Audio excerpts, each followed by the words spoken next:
ஸ்ரீ ரமண மகரிஷி பக்தி ஞான இயக்கத்தின் ஆன்மீக அன்பர்கள் அனைவருக்கும் எங்களுடைய இனிய காலை வணக்கம்.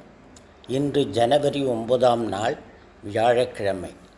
இன்று நாம் சிந்திக்க இருக்கும், தியானிக்க இருக்கும் தலைப்பு எல்லாம் எண்ணங்களே. பிறப்பு இறப்பு, இன்பம் துன்பம், பந்தம் மோட்சம் எல்லாம் எண்ணங்கள். இவைகள் எண்ணங்கள் மாத்திரமே. எல்லாம் நம் கற்பனைகளே. இவைகள் உண்மை அல்ல. இவைகளை இரட்டைகள் என்பர். ஆங்கிலத்தில் ட்வின்ஸ் என்று சொல்லுவார்கள். ஒன்றை விட்டு ஒன்று பிரியாது.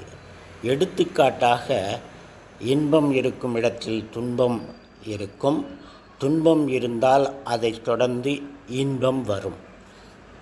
எண்ணங்கள் எண்ணுகின்றவனுக்கு உண்மை போல் ஒரு தோற்றத்தை உண்டு பண்ணும்.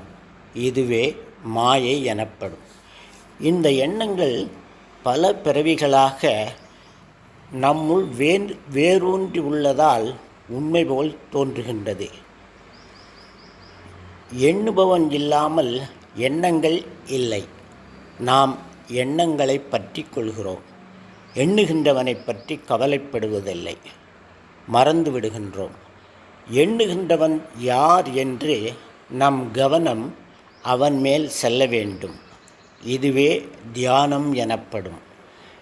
எண்ணுகின்றவன் தான் யார் என்று பார்த்தால், தான் யார் என்று தியானித்தால், எண்ணங்கள், எண்ணுகின்றவன் இரண்டும் மறைந்துவிடும்.